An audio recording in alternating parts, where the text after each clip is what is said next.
बार बार आवागमन के चक्र से छूट जाना, द्वंद्वों से मुक्त हो जाना, इस भवसागर से मुक्त हो जाना, ये इस मनुष्य जीवन का मुख्य लक्ष्य है। इसी के लिए मनुष्य शरीर भगवान ने हमें दिया है। साधन धाम मोक्ष कर द्वारा, पाई न जेहि पर लोक संवारा, सो परत्र दुख पावही सिर धुनि धुनि पछताई, काल ही कर्म ही ईश्वर ही मिथ्या दोष लगाए। इतना सुंदर भगवान ने साधन सामग्री के रूप में मनुष्य शरीर हमें दे दिया कि हम बड़े आराम से अपनी एक एक वृत्ति को भगवान से जोड़ के और इस भव बंधन से मुक्त हो सकते हैं। लेकिन जो लोग उल्टे सीधे बहाने बना के और इस मनुष्य शरीर को भी व्यर्थ में संसारी प्रपंचों में ग्रह कार्य के नाना जंजालों में इंद्रिय संबंधी विषय भोगों में लगाकर इसको नष्ट करते हैं, तो उनके लिए गोस्वामी जी कह रहे हैं सिर धुनि धुनि पछताई, कि बाद में उनको बड़ा पश्चाताप होता है कि हम यहाँ से जा रहे हैं और ऐसे ही व्यर्थ जीवन चला गया।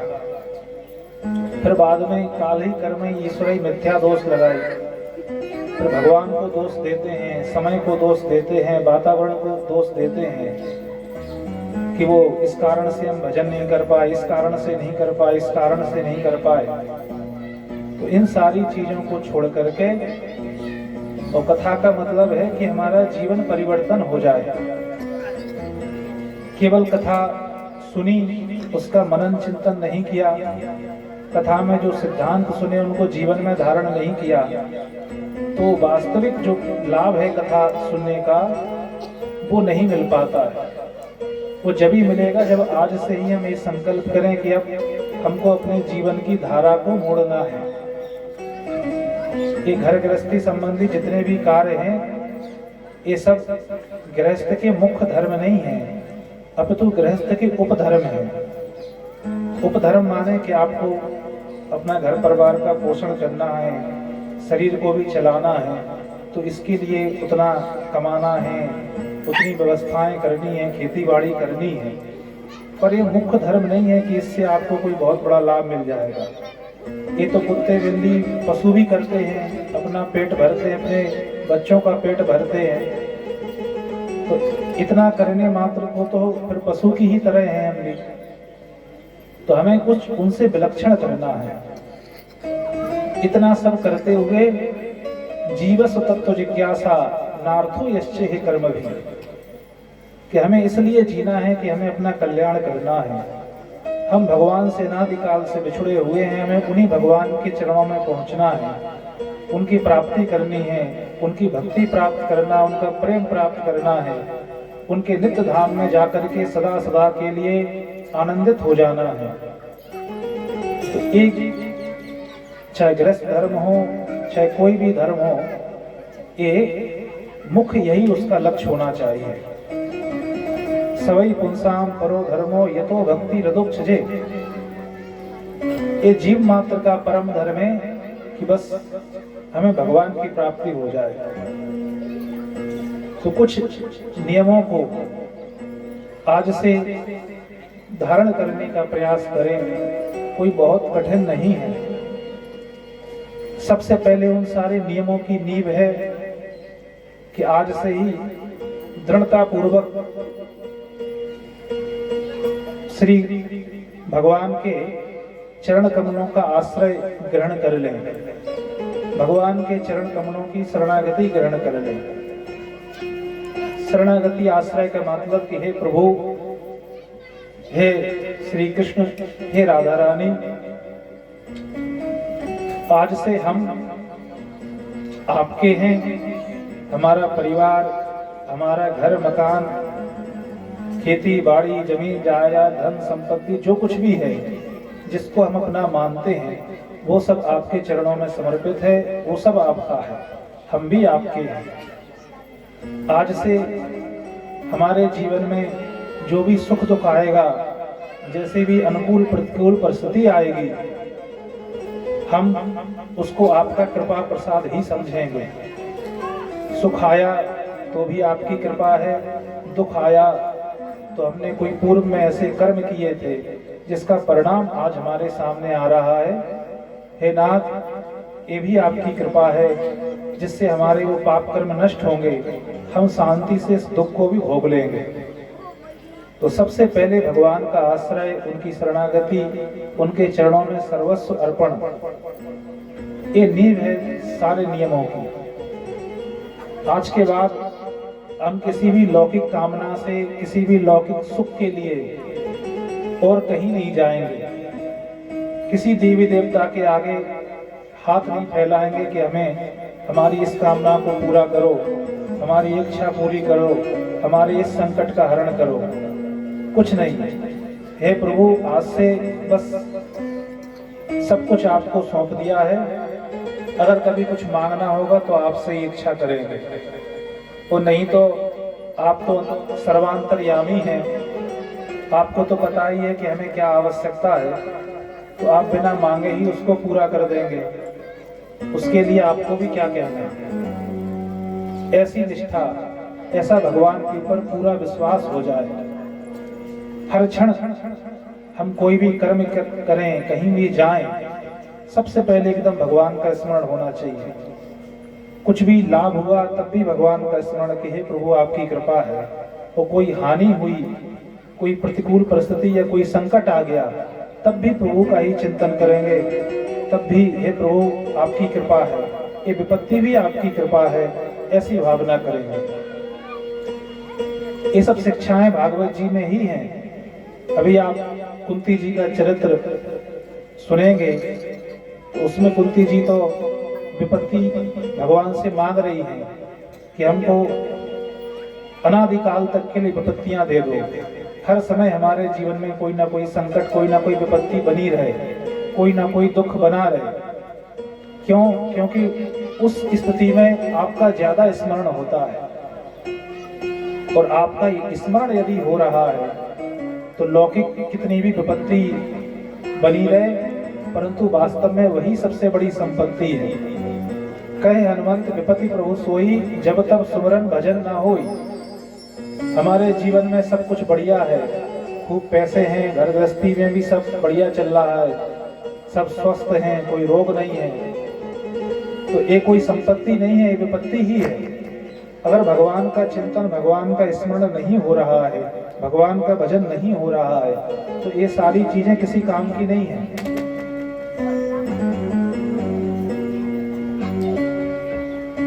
वो जो दिव्य संपत्ति है, जो कभी नष्ट नहीं होगी, ऐसी जो संपत्ति है, वो भगवान का स्मरण है, भगवान का भजन रूपी संपत्ति है, वो धर्माचरण रूपी संपत्ति है। क्योंकि जो हमारे सर्वदा साथ में रहेगी, वो यही संपत्ति साथ में रहेगी। आज शरीर सबके स्वस्थ हैं, खूब खेती बाड़ी बढ़िया है, घर में खूब धन संपत्ति ऐश्वर्य है, पर ये कितने दिन तक है? एक समय आएगा ये शरीर भी रुग्ण होगा, रोगों से युक्त होगा, वृद्ध होगा, ये शरीर भी नष्ट होगा, ये घर मकान, ये बिल्डिंगें भी नष्ट होंगी, ये धन संपत्ति भी क्षीण हो जाएगी। ये सब शाश्वत नहीं है, अनित्य संपत्ति है। तो इसको प्राप्त करके बहुत गर्वित नहीं होना चाहिए, बहुत उन्मादित नहीं होना चाहिए। ये प्रभु ने दिया है, तो जितने से हमारा पालन पोषण हो जाए, जीवन का, हमारे परिवार का विलासिता शून्य होकर के उतने का उपयोग करेंगे। शेष हम भगवान से संबंधित कार्यों में, दूसरों के हित में, दूसरों को सुख पहुंचाने के कार्यों में जो सामग्री भगवान के द्वारा हमको मिली है, उसका उपयोग करेंगे। इसके बाद दूसरा नियम कि हर घर में, जो भी हमारे घर में पवित्र आहार बनेगा, जो भी निषिद्ध आहार है, निषिद्ध भोजन है, वो तो घर में उसका उपयोग ही नहीं होगा। जैसे मांस, मदिरा, इसके अलावा अन्य नशीले पदार्थ, गांजा, भांग, अफीम, जितने भी अन्य मादक पदार्थ हैं, इन सब की तो घर में प्रवेश ही नहीं होगा। इसके अलावा लहसुन प्याज इनका भी अपने भोजन से दूरी। फिर जो पवित्र शुद्ध आहार बनेगा शुद्ध कमाई से कमाया हुआ, उसको पहले ठाकुर जी को भोग लगाओ, उसके बाद फिर भगवत प्रसाद रूप में उसका सेवन करो। ये नियम बहुत दृढ़ता से धारण करना चाहिए। भगवान को असमर्पित किए हुए जब हम किसी पदार्थ का सेवन करते हैं तो वो स्वान विष्ठा समम चान्नम, वो कुत्ते की विष्ठा के समान वो अन्न होता है जिसका भगवान को भोग लगाया नहीं गया है और हम सेवन कर रहे हैं। वो मद्यपान के समान माना जाता है।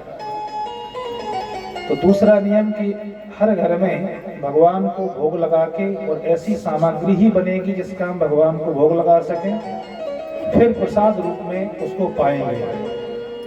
तीसरा नियम कि हर घर में कम से कम तो 24 मिनट तक सब लोग बैठ करके, अगर ढोलक आदि आती हो तो बढ़िया है, नहीं तो ऐसा ही ताली बजाते हुए नाम संकीर्तन करेंगे। गोस्वामी जी ने कहा भी है, एक घड़ी आधी में पुनियाद, तुलसी संगत साधु की हरे कोटि अपराध। एक घड़ी ज्योतिष के हिसाब से 24 मिनट की एक घटी होती है, उसी को एक घड़ी कहा जाता है। तो एक घड़ी तो कम से कम 24 मिनट टाइम निकाल के वो सारे परिवार के साथ बैठें, या 2-4 आस पड़ोस के लोग मिलकर के एक जगह बैठ करके नाम संकीर्तन अवश्य, ये नियम होना चाहिए जीवन में।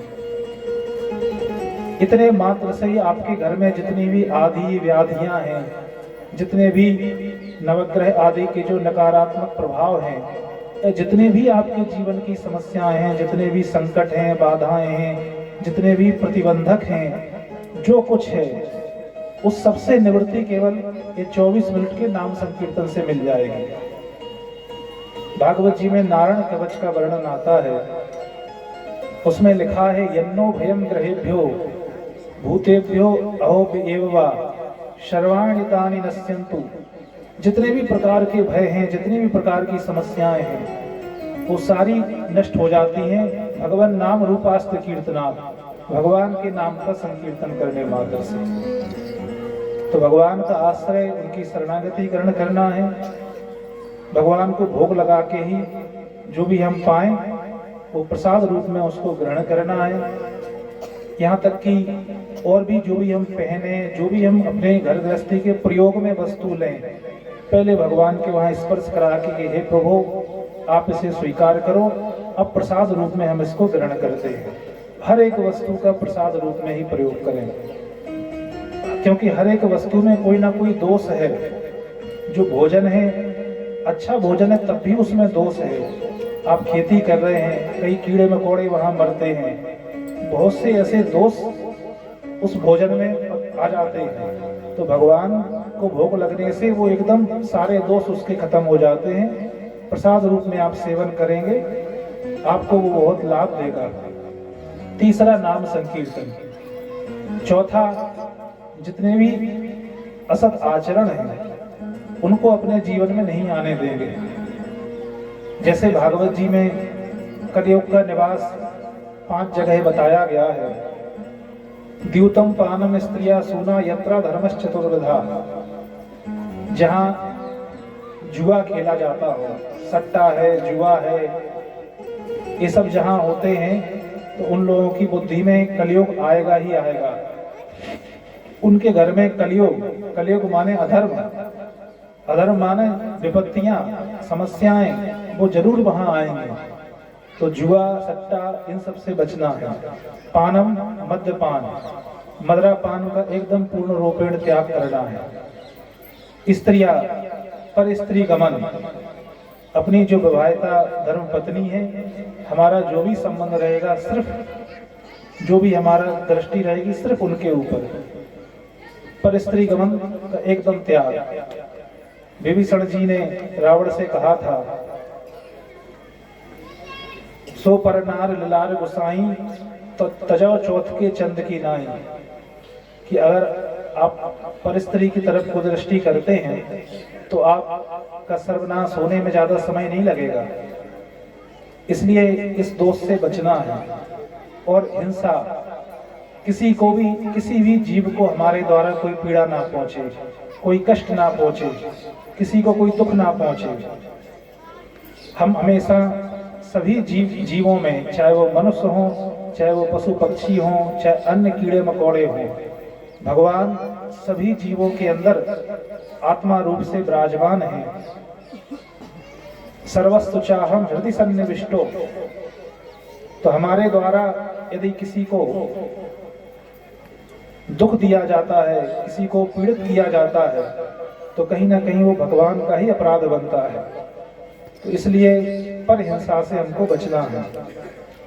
फिर है परद्रव्य, अनैतिक रूप से, चोरी से, छीना झपटी से, जबरदस्ती किसी दूसरे के धन का हरण करना, अधर्म पूर्वक धन को अर्जित करना, ये बहुत बड़ा दोष है।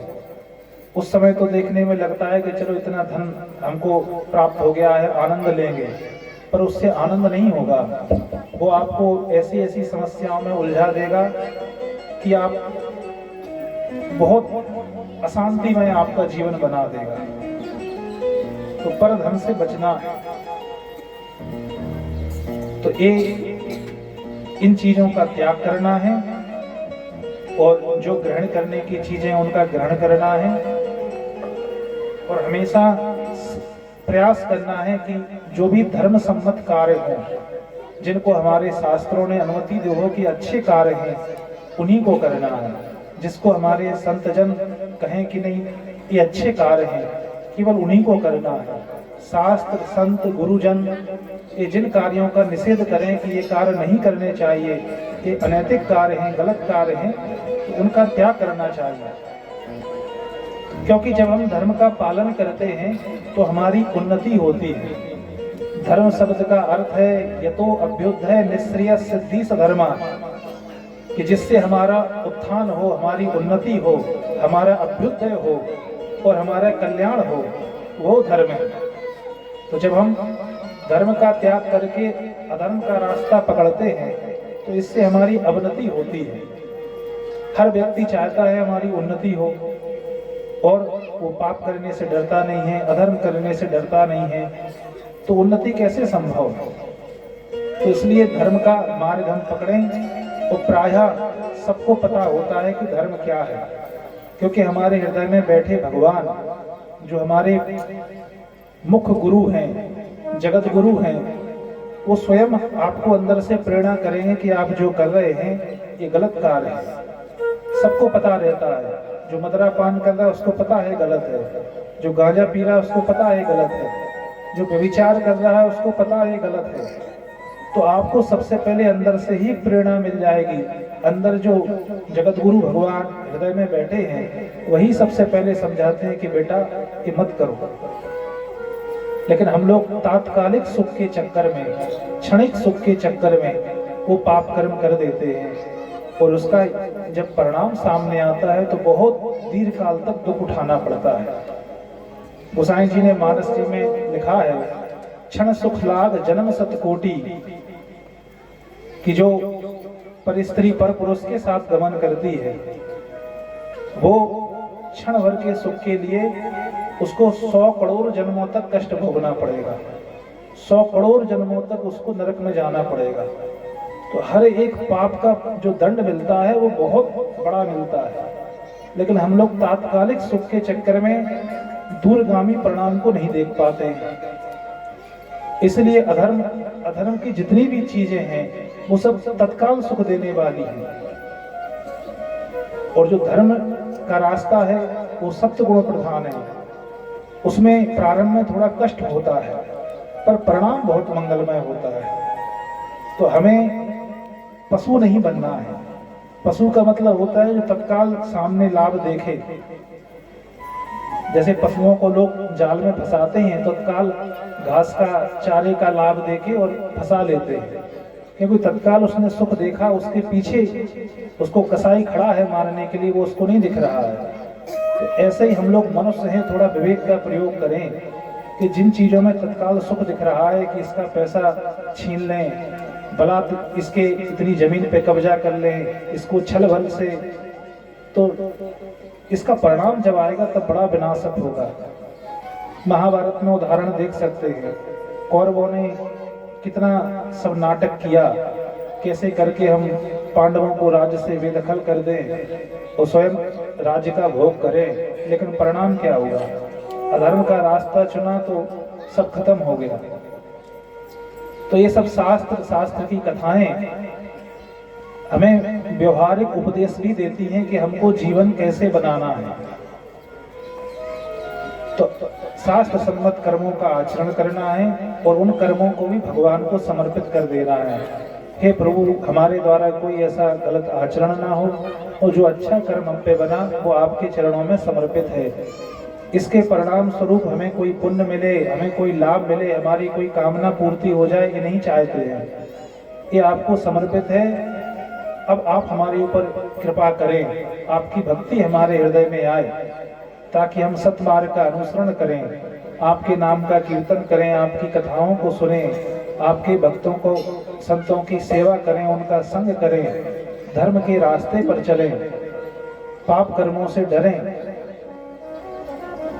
आज धीरे धीरे शास्त्रों की चर्चाएं कम हो गई हैं, लोगों के अंदर ईश्वर का भय नहीं रह गया है, शास्त्रों का भय नहीं रह गया है, संतों का भय नहीं रह गया है, इसलिए वो मनमाना आचरण करने में संकोच नहीं करते।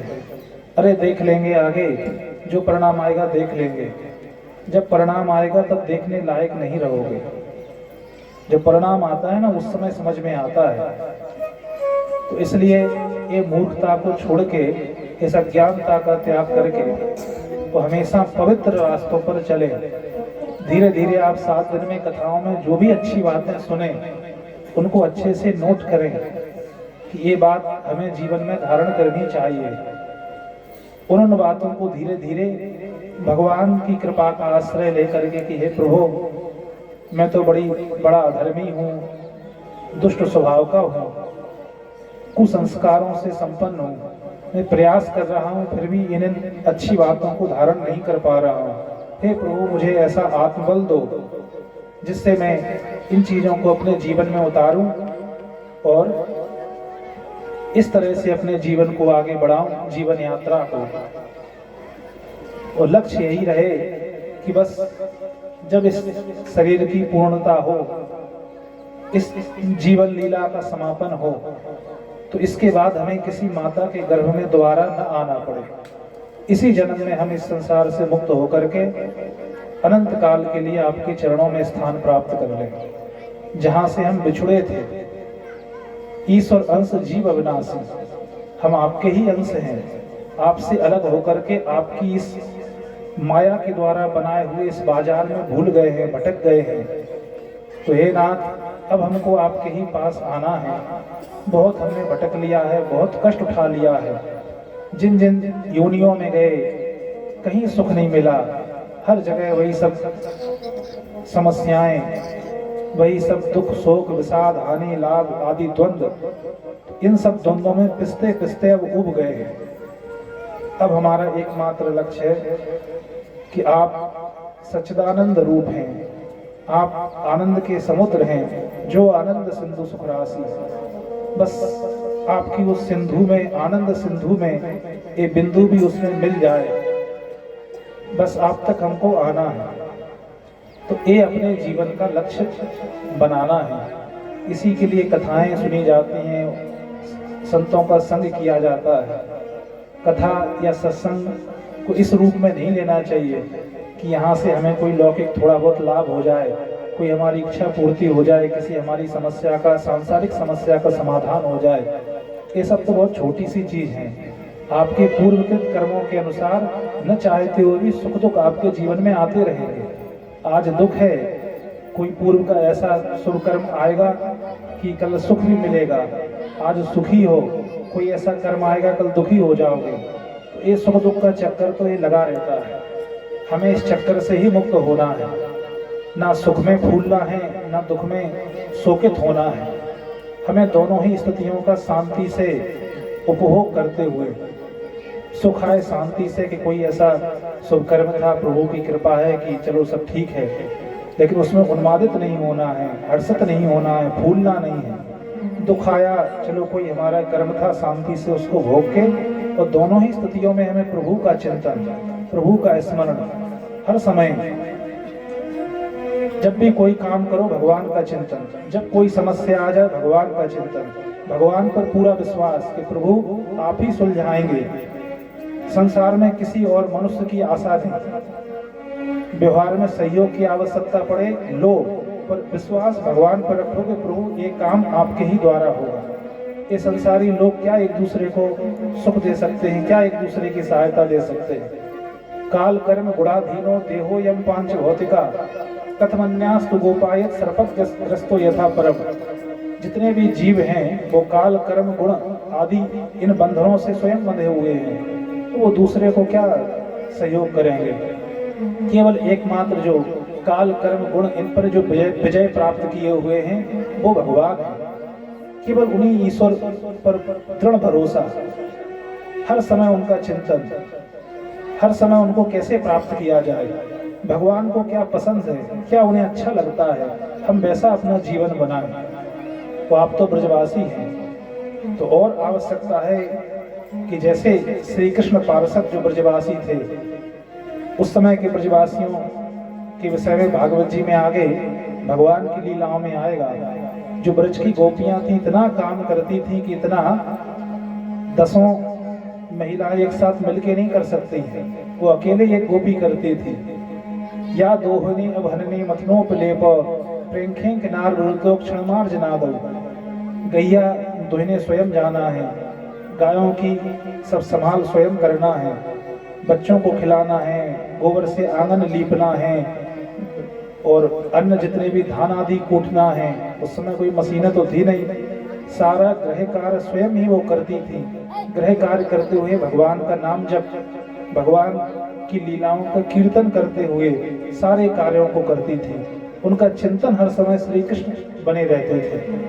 सब कार्य चल रहा है पर चिंतन में भगवान की डूबी हुई है, तो सबसे बड़ा उनको भक्त माना गया। जाने कितने अभी तक संत बड़े बड़े भक्त हुए, गोपियां सबसे बड़ी मानी गई हैं, क्योंकि घर का सब काम करते हुए, अपना व्यवहार का भी निर्वाह करते हुए और निरंतर भगवान के चिंतन में डूबी रहती थी। तो ये सब बातें जो आपने सुनी और कथा के माध्यम से आप 7 दिन सुनेंगे, तो ये अच्छी तरह से दृढ़ता से धारण करो कि ये सब हमको अपने जीवन में उतारना है। ये केवल सुनने के लिए नहीं है कि सुन लिया और एक कान से निकाल दिया और चल दिए। इसको जीवन में उतार के अपने जीवन को बहुत मंगलमय बनाना है, अच्छा बनाना है जीवन। आप इससे आपकी व्यवहारिक कार्यों में कोई हानि नहीं होगी, व्यवधान नहीं आएगा।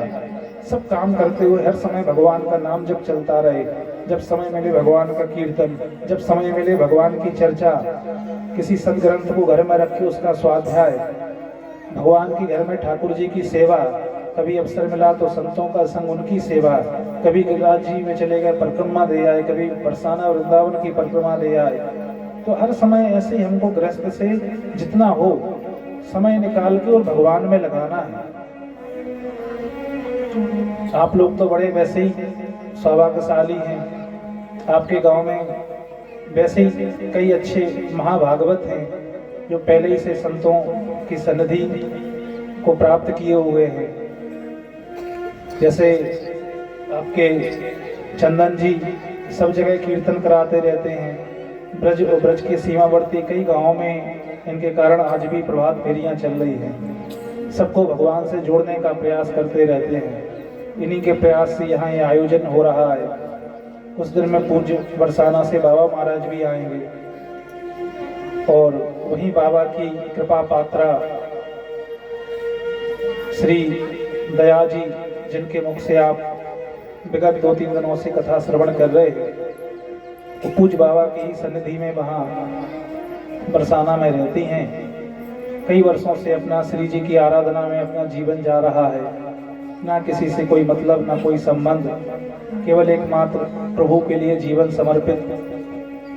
ऐसे ही आपके यहाँ की साध्वी ब्रजवाला जी, वो भी यहाँ उपस्थित हैं। वो भी कई वर्षों से पूज्य बाबा की शरण में और श्री जी की उपासना में लगी हुई हैं।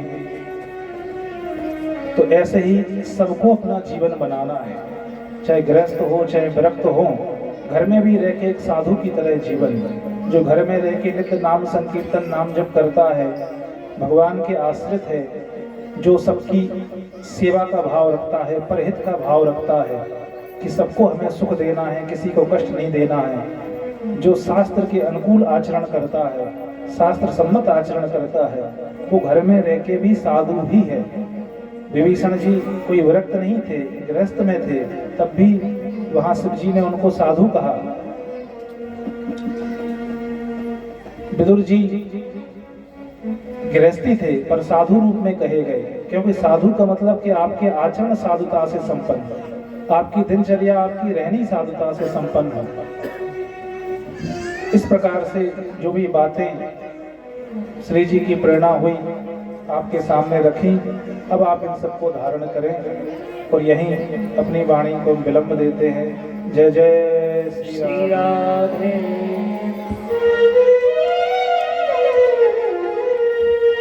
आरती करा महाराज।